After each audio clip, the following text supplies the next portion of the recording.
Bon, alors là, François Bayrou, ça fait 3 semaines que c'est casserole sur casserole, et la dernière c'est une marmite, hein. Il est soupçonné d'avoir dissimulé les affaires pédocriminelles de Bétara, mais alors sa défense elle est superbe. Sa défense c'est je sais plus.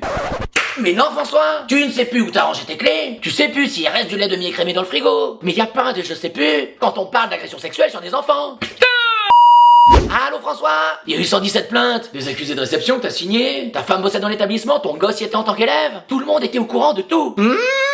Alors François, la loyauté c'est bien, c'est une belle valeur, mais faut pas s'en servir pour protéger une institution complice de violence et d'actes pédophiles. Merci. Tiens d'ailleurs, en parlant de loyauté malsaine, Richard Ferrand a été nommé à la tête du Conseil constitutionnel. Alors déjà, première question, qui est Richard Ferrand? C'est un proche d'Emmanuel Macron, un de ses premiers soutiens depuis 2015, et ancien président de la République En Marche. Bon ça fait quand même 3 bonnes raisons de penser que le Richard, il va pas être complètement impartial. Ah mais Richard Ferrand, comment te dire? C'est le croisement entre un lèche-bot et un suceur. C'est le seul mammifère ayant proposé que Macron puisse faire un 3e mandat. Ah bah tu vois que c'est inquiétant.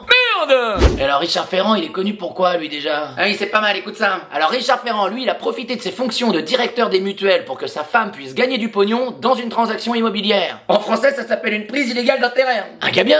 Ensuite, l'affaire a été classée sans suite, et le Richard, comme par hasard, il a rendu un gros service à la procureure qui a classé l'affaire.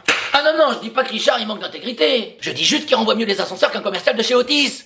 Merde! Et alors pour être nommé à la tête du Conseil constitutionnel, le Richard Ferrand il est passé ric-rac grâce au soutien du RN. Mais attends, je comprends pas, le RN. Ça fait 10 ans qu'ils disent que Macron c'est une pompe à vélo. Ah mais attends, le président du Conseil constitutionnel, il peut annuler une peine d'inéligibilité.